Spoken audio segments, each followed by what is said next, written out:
Hi guys, welcome back to my channel. So today we're going to be talking about passion versus money and if it's okay to allow you to dictate what your kids study instead of them to follow their passion. So let's keep on this conversation.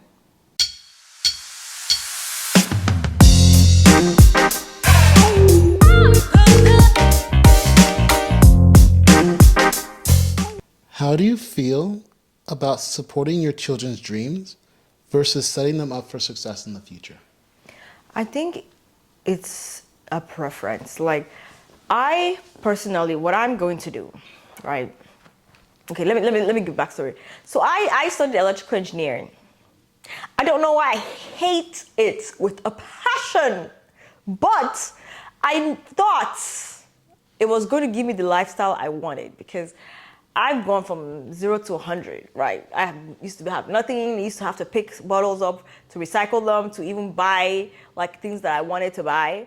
So I just didn't want that lifestyle when I grew up, like when the older I got. So I studied electrical engineering because wow, we're always gonna need power. And then now I'm doing it and I'm just like, okay, it was okay for the bachelor's, but for the master's, I should have done a bit more research to find out what I actually enjoy and maybe done an MBA or something. So I don't know. With my kids, what I might just do is I'm gonna be like, hey, you can study whatever you want, but if you want me to pay your tuition in cash, you need to do STEM and you can do whatever minor you want. But if you want to still do whatever you want, that's fine. We'll get you a loan. I'll co-sign the loan, and when you finish and you graduate, you look for a job. Then I'll pay for the loan. But I mean, you'll pay for the loan. But I'm not going to tell them what to do, right? Yeah, so the way as you basically said, the way we agreed we're going to do it is that we will tell them, hey, most people in America, the way it works is that you get a loan, you get financial aid, and then you go to school, you pay it back while you're going to school. For example, I'm paying mine, my friends are paying theirs. It's just a normal thing, right? Now, if you want to get above and beyond what normal people get, which is that you don't have to pay a dime, everything's paid for you, and you're all ready to go the moment you graduate.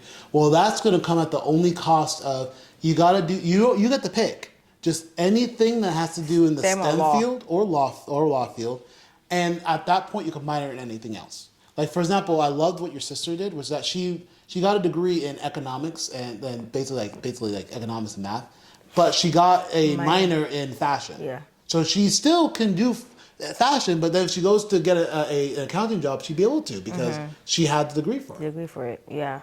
So I definitely think you shouldn't force them to do what they don't want to do, but like you should find a way to make it a compromise because at the end of the day, yes, it's good to study what you love, but you need to also be able to afford to live, right? Because there's some majors that unfortunately don't pay very well, and right now, for example, in this recession, isn't sustainable.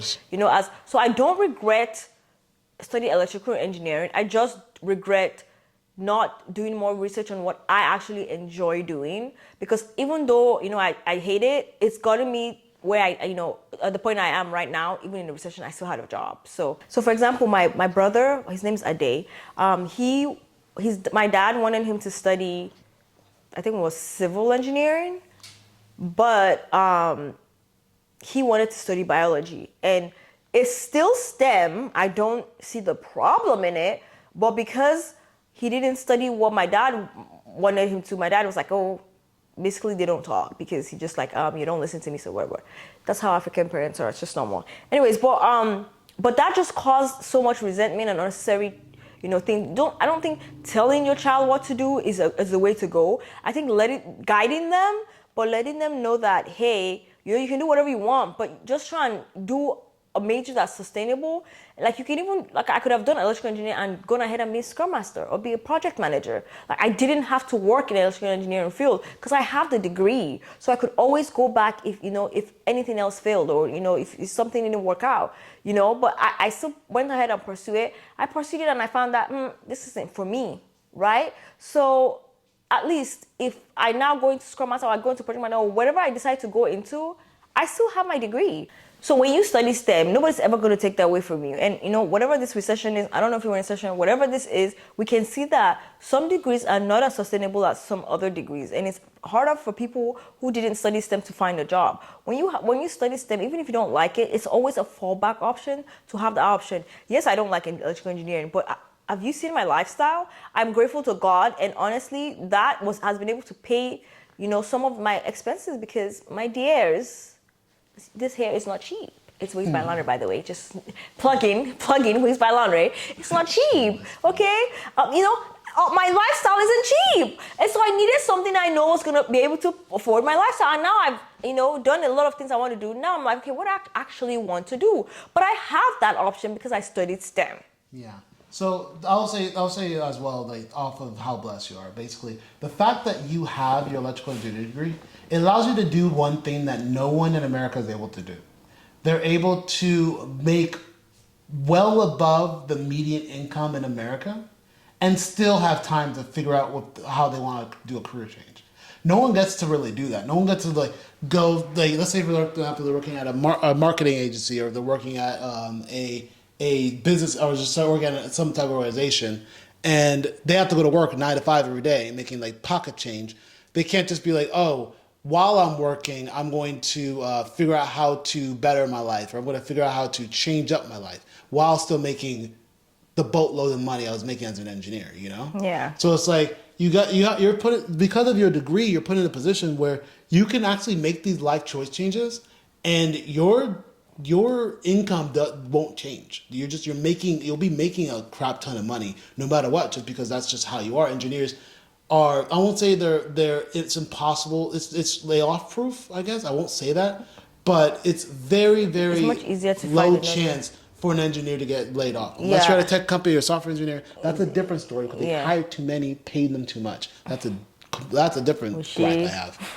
But if it's like, for example, this new job I went to, right? They had their own little layoff thing.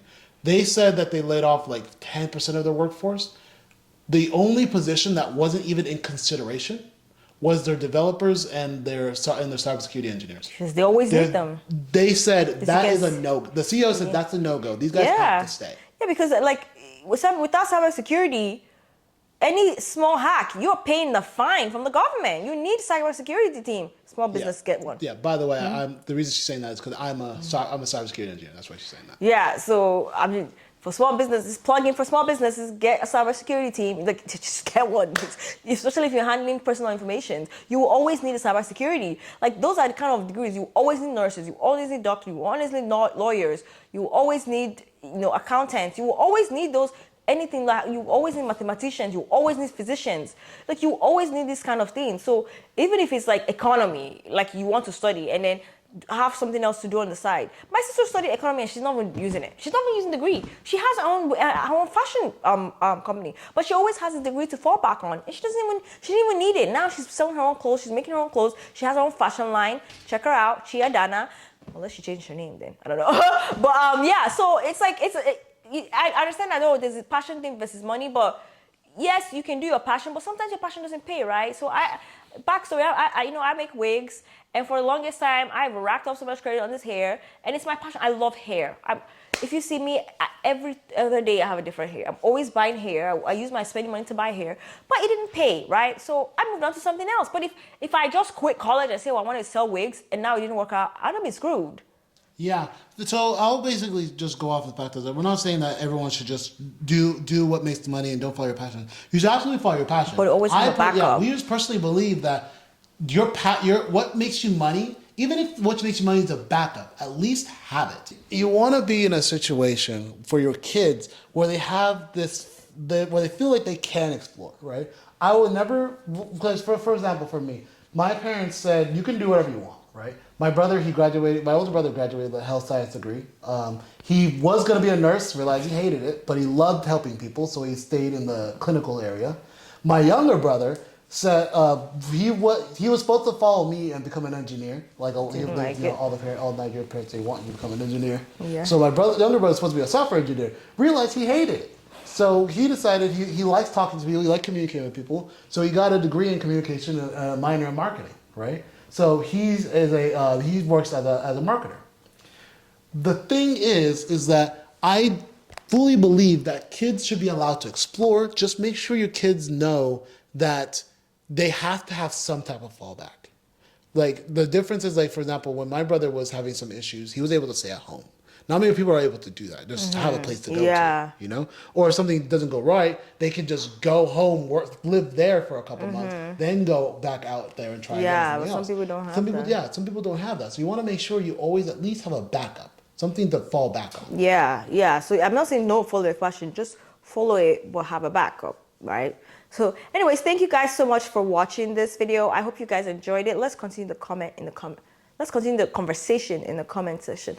I'm wondering why you guys are like, oh, why are you always looking down? Because Anthony's literally on the floor filming this. He just doesn't like to be in the front of camera. So I'm looking down because he's down and he's That's how my talking on the creative floor. juices work. Okay. So, anyways, thank you guys so much for watching, and I'll see you guys in my next video. Bye, guys.